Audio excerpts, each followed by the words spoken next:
উলাইকা ওরা, উলাইকা মানে ওরা, আল্লাযিন ওরাই তারা, যারা কি করেছে ইশতারাউ, ইশতারা মানে সে কিনেছে, ওয়াও যুক্ত হইলে হবে কি তারা, আমরা জানি এটা।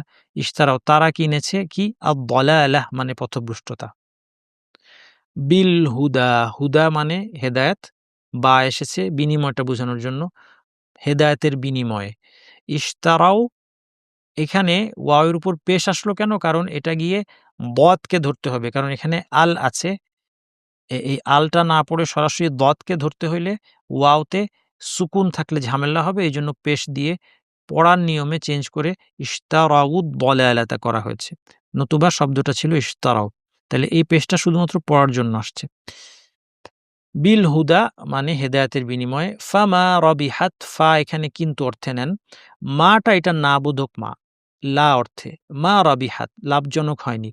রবিহা মানে লাভজনক হওয়া, রবিহা এটাই যখন ফিমিনিন হয় তখন হয়ে যায় রবিহাত।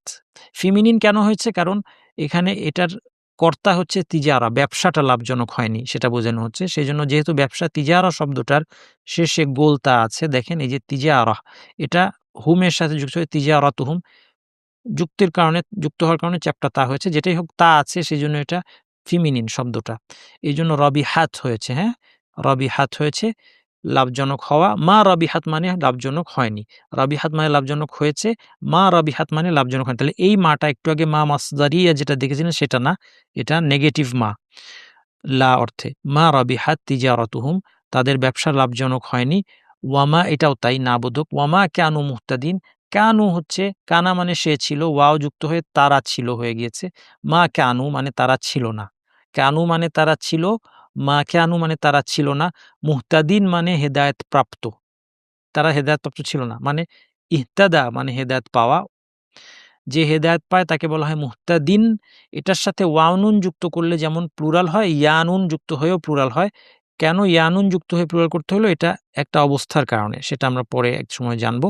তো মোট কথা অর্থের দিক থেকে মুহতাদুন আর মুহতাদিন একই। এর অর্থ হচ্ছে যারা হেদায়েত প্রাপ্ত, অর্থাৎ তারা হেদায়েত প্রাপ্ত ছিল না, সহজ বাংলায় বললে তারা সঠিক পথেও ছিল না। অর্থাৎ তারা যে এই যে ট্রেডটা করলো, তারা হেদায়েত বিক্রি করে দিয়ে হেদায়েতের বিনিময়ে পথভ্রষ্টতা কিনে নিল, এই লেনদেনের ক্ষেত্রে তারা সঠিক পথে ছিল না, ফলে তারা ক্ষতিগ্রস্ত হয়েছে। তো